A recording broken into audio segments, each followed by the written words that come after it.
नमस्कार दोस्तों, आज प्राचीन भारत के अंतर्गत हमारे वीडियो का विषय है मगध साम्राज्य का उत्कर्ष। इसको हम पढ़ेंगे।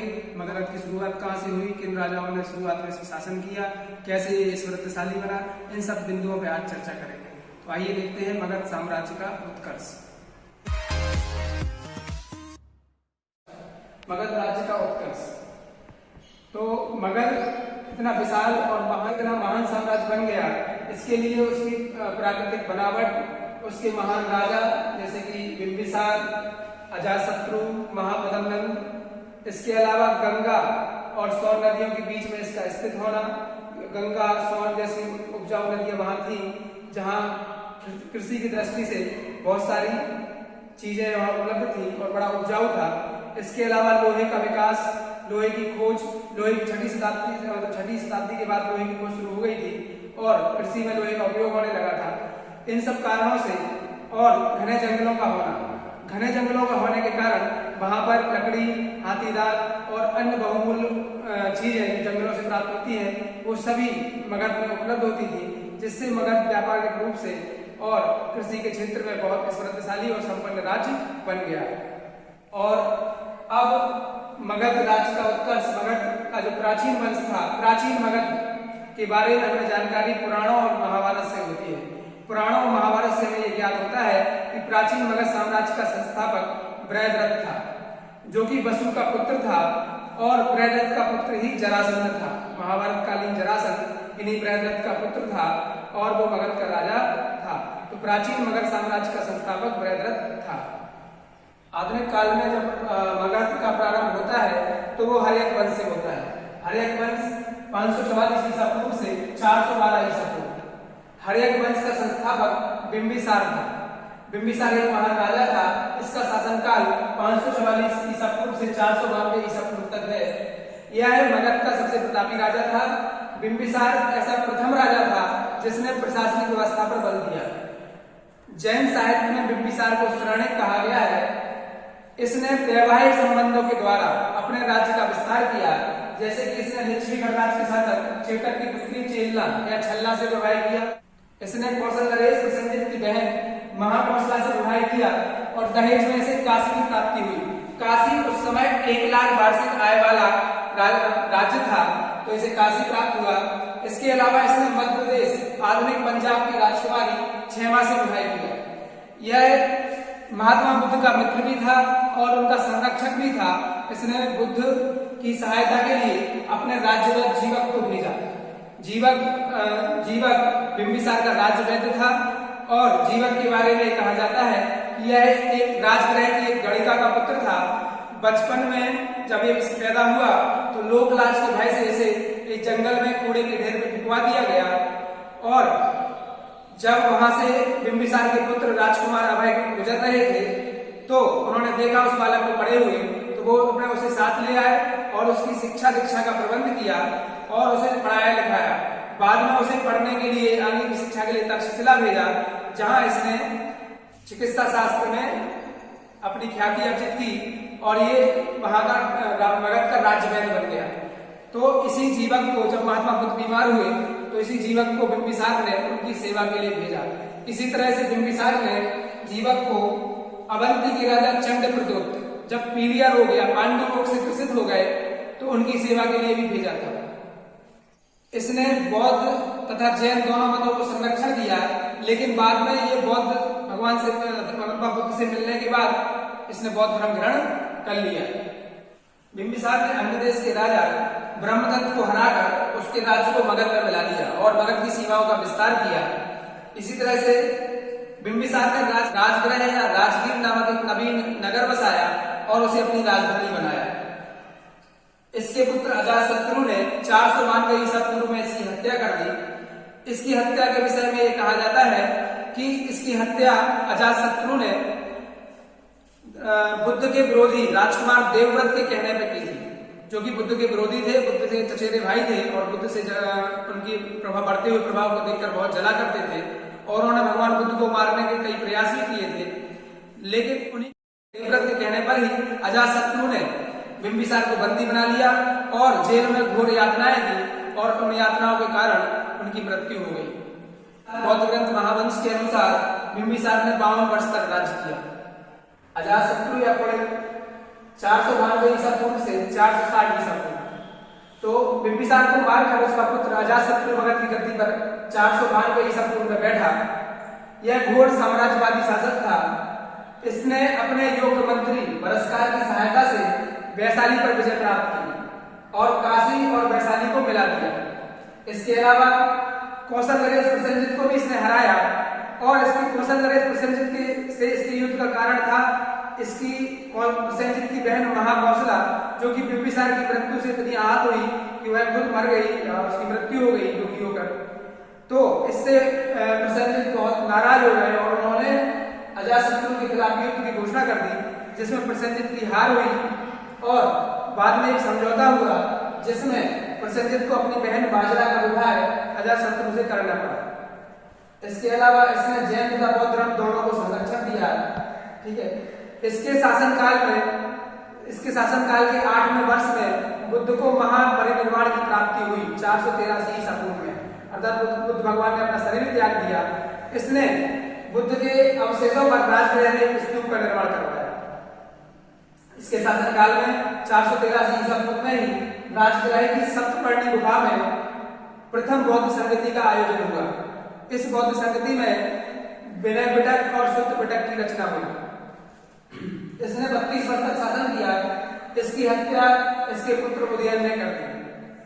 उदयन या उदयवत 460 ईसा पूर्व से 444 ईसा पूर्व। अपने पिता अजातशत्रु की हत्या करके उदयन 460 ईसा पूर्व में मगध की गद्दी पर बैठा। यह पुराणों और गार्गी संहिता के अनुसार इसने गंगा और सोन नदी के संगम पर पाटलिपुत्र या कुसुमपुर नामक नगर बसाया और इसे अपनी राजधानी बनाया। तो पाटलिपुत्र की स्थापना उदयन ने की थी। उदयन की माता का नाम पद्मावती था। महावंश के अनुसार इसने 16 वर्ष तक शासन किया। यह जैन धर्म का अनुयायी था। इसकी हत्या एक व्यक्ति ने छुरा घोंप के कर दी। इसके बाद इसके 3 पुत्र अनिरुद्ध, मुंड और नागदशक का शासन किया और हर्यक वंश का अंतिम शासक नागदशक था नागदशक की हत्या इसके आमात्य शिशुनाग ने कर दी और जनता ने शिशुनाग को मगध की गद्दी पर बैठाया और शिशुनाग ने मगध पर शिशुनाग वंश की स्थापना की। इस तरह से हर्यक वंश का पतन हो गया। हर्यक वंश को पितृहंता वंश भी कहा जाता है क्योंकि इनके शुरुआती राजाओं ने अपने पिता की हत्या करके गद्दी प्राप्त की। तो आइए अब बात करते हैं शिशुनाग वंश की। शिशुनाग, जैसा कि आपको पता है कि हर्यक वंश के अंतिम शासक नागदशक की हत्या करके शिशुनाग मगध की गद्दी पर बैठा। जनता ने भी उसका सहयोग किया क्योंकि जनता इन पितृहंता राजाओं से त्रस्त आ चुकी थी और उनको गद्दी से उतारना चाहती थी। तो इसी स्थिति का फायदा उठाकर अंतिम राजा नागदशक की हत्या करके उनका आमात्य शिशुनाग मगध की गद्दी पर बैठा और उसने शिशुनाग वंश की स्थापना की। इसका टाइम है 412 ईसा पूर्व से 344 ईसा पूर्व। तो इस शिशुनाग वंश का संस्थापक शिशुनाग था। यह 412 ईसा पूर्व में मगध की गद्दी पर बैठा। इसने अवंती तथा वत्स को जीतकर मगध साम्राज्य में मिला लिया। बज्जी गणराज्य पर नियंत्रण स्थापित करने के लिए इसने पाटलिपुत्र के अतिरिक्त वैशाली को अपनी दूसरी राजधानी बनाया। शिशुनाग बज्जी गणराज्य पर नियंत्रण स्थापित करने के लिए अपनी राजधानी पाटलिपुत्र से वैशाली ले गया, अर्थात इसने राजधानी को पाटलिपुत्र से वैशाली दूसरी राजधानी बनाई इसने। इसके बाद इसका लड़का कालाशोक या काकवर्ण हुआ जो इसका उत्तराधिकारी हुआ। कालाशोक 394 से ईसा पूर्व से 366 ईसा पूर्व तक इसने शासन किया। तो पुराणों तथा दिव्य बदान में इसका नाम काकवर्ण भी मिलता है। कालाशोक जो कि शिशुनाग का उत्तराधिकारी था और पुराणों में इसे काकवर्ण कहा जाता है। यह 394 ईसा पूर्व में मगध की गद्दी पर बैठा। इसने वैशाली से राजधानी पुनः पाटलिपुत्र ले आया। इसने राजधानी जो वैशाली बनाई थी इसके पिता ने, वो वापस पाटलिपुत्र वापस ले आया। इसके समय में 313 ईसा पूर्व में वैशाली में द्वितीय बौद्ध संगति का आयोजन हुआ और इसमें बौद्ध संघ स्थावरता महासंघ में विभाजित हो गया। इसके अलावा इसी कालाशोक के शासनकाल में महावीर स्वामी को 368 ईसा पूर्व में केवल या ज्ञान की प्राप्ति भी हुई थी। शिशुनाग वंश का अंतिम राजा नंदीवर्धन था। इस नंदीवर्धन की हत्या उसके दासी पुत्र महापद्मनंद ने कर दी और मगध पर नंद वंश की स्थापना हुई। आइए देखते हैं नंद वंश। जैसा कि नंदीवर्धन की हत्या करके दासी पुत्र महापद्मनंद ने कर दी थी, मगध पर नंद वंश की स्थापना की थी। नंद वंश का समय है 344 ईसा पूर्व से 324 ईसा पूर्व। इसका संस्थापक महापद्मनंद था। पुराणों में इस वंश का संस्थापक महापद्मनंद को कहा गया है, जो कि शूद्र था। पुराणों में इसे एक छत्र, पृथ्वी का राजा, एक राग, सर्व छत्रांतक, सभी क्षत्रियों का नाश करने वाला, या द्वितीय परशुराम भी इसको कहा जाता है। ये पूरे मगध साम्राज्य का सबसे शक्तिशाली शासक था। इसने पहली बार कलिंग विजय की और वहां नहरें खुदवाई और वहां से जनसैन की एक मूर्ति ले आया। इसकी जानकारी हमें कलिंग राजा खारवेल के हाथी गुम्फा अभिलेख से होती है। इसके विषय में कहा जाता है कि इसका पिता एक नाई था और जिसके संबंध कालासुर की रानी से थे, और उसी नाई ने धीरे धीरे करके कालासुर के सभी पुत्रों की हत्या करवा दी और स्वयं मगध पर इसका आधिपत्य स्थापित करवा दिया। ये प्रथम महान ऐतिहासिक सम्राट था। इसके 8 पुत्र थे। इसका अंतिम पुत्र धनानंद था या धनानंद था, जो कि अंतिम नंद सम्राट था। अंतिम नंद राजा था धनानंद, और यह सिकंदर का समकालीन था। धनानंद के समय में ही जब धनानंद मगध के राज्य में राजा बना हुआ था, तब सिकंदर ने 326 ईसा पूर्व में भारत पर आक्रमण किया, लेकिन इसने उसका कोई प्रतिरोध नहीं किया। इसके समय में जनता बड़ी दुखी थी, क्योंकि यह अत्यंत विलासी था, क्रूर था और जनता पे बहुत ज्यादा कर लगा रहा था, जिससे जनता बड़ी दुखी थी और इसके खिलाफ एक विरोध की भावना जनता में फैल रही थी, जिसका फायदा चंद्रगुप्त मौर्य ने उठाया और चाणक्य, अपने गुरु चाणक्य या विष्णुगुप्त की सहायता से नंद वंश का विनाश कर दिया। चाणक्य नंद राजा धनानंद से बहुत ज्यादा रुष्ट थे, क्योंकि एक बार बड़ी सभा में धनानंद ने चाणक्य का अपमान किया था, क्योंकि चाणक्य उसे सिकंदर के खिलाफ जो आक्रमण सिकंदर ने भारत पर किया था उसका प्रतिरोध करने के लिए कह रहे थे, लेकिन ये नहीं माना और उन्होंने चाणक्य का अपमान करके उसे निकाल दिया। तब चाणक्य ने इसके समूल विनाश के बारे में प्रतिज्ञा की कि मैं नंद का समूल विनाश कर दूंगा और तभी अपनी शिखा बांधूंगा। इस तरह से उन्होंने चंद्रगुप्त को तैयार किया और एक विशाल सेना के साथ मगध पर चंद्रगुप्त ने 322 ईसा पूर्व में हमला किया और मगध पर मौर्य वंश की स्थापना की। नंद शासक जैन धर्म को मानने वाले थे, जैन धर्म को मानते थे। घनानंद के सेनापति का नाम भद्रसाल था और उसके मुख्य आमात्य कात्यायन थे, जिन्हें आमात्य राक्षस कहा जाता था। ये बड़े देशभक्त और बड़े स्वामी भक्त थे। इन्होंने नंद की रक्षा करने का बहुत प्रयास किया, लेकिन वो असफल रहे और अंत में चंद्रगुप्त मौर्य विजय हुआ और मगध पर एक नए वंश मौर्य वंश की स्थापना हुई। आइए फिर से एक बार रिवाइज करते हैं, रिकॉल करते हैं। तो प्राचीन मगध साम्राज्य का संस्थापक बृहद्रथ था, जो कि वसु का पुत्र था और इसके पुत्र का नाम जरासंध था। इस बात की जानकारी हमें पुराणों और महाभारत से प्राप्त होती है। आधुनिक मगध साम्राज्य, जो कि हरेक वंश से शुरू होता है, इसका संस्थापक बिंबिसार था। बिंबिसार में जैन साहित्य में श्रेणिक कहा गया। यह बौद्ध और जैन मतों का संरक्षण दिया था इसने। बिंबिसार ने वैवाहिक संबंधों के द्वारा अपने राज्य का विस्तार किया। इसने लिच्छवी साम्राज्य के शासक खेड़ा की पुत्री चेलना से विवाह किया। कौशल नरेश प्रसिद्ध की बहन महाकौशला से विवाह किया। काशी की प्राप्ति हुई और साम्राज्य का विस्तार हुआ। इसने आधुनिक पंजाब या मध्य प्रदेश की राजकुमारी क्षेमा से विवाह किया। इसने अपने बेटे जीवक को महात्मा बुद्ध की सेवा के लिए भेजा। इसने जीवक को अवंती के राजा चंड प्रदोत जब पांडु रोग या पीलिया से पीड़ित हो गए तो उनको चिकित्सा के लिए इसने जीवक को भेजा। इसने बौद्ध और जैन मतों को संरक्षण दिया। बाद में भगवान बुद्ध से मिलने के बाद ये बौद्ध बन गया। यह भगवान बुद्ध का मित्र और उनका संरक्षक भी था। बिंबिसार ने राजगृह नामक या राजगीर नामक एक नया नगर बसाया और उसको मगध की राजधानी बनाया। इसका पुत्र अजातशत्रु ने 492 ईसा पूर्व में इसकी हत्या कर दी और अजातशत्रु एक साम्राज्यवादी शासक था। इसने इसके योग मंत्री का नाम बरस्कार था। बरस्कार की सहायता से इसने वैशाली पे विजय प्राप्त की और काशी और वैशाली को मगध साम्राज्य में मिला लिया। इसके अलावा इसने प्रसेनजित को भी हरा दिया और उनकी बहन बाजरा से विवाह कर लिया। इसके शासनकाल के 8वें वर्ष में बुद्ध को महापरिनिर्वाण की प्राप्ति हुई। अजातशत्रु ने उनके अवशेषों पर राजगृह में एक स्तूप का निर्माण करवाया। इसके अलावा अजातशत्रु के शासनकाल में 483 ईसा पूर्व में प्रथम बौद्ध संगति का आयोजन हुआ और इसमें बौद्ध धर्म के विनय पिटक और सूत्र पिटक का संकलन हुआ।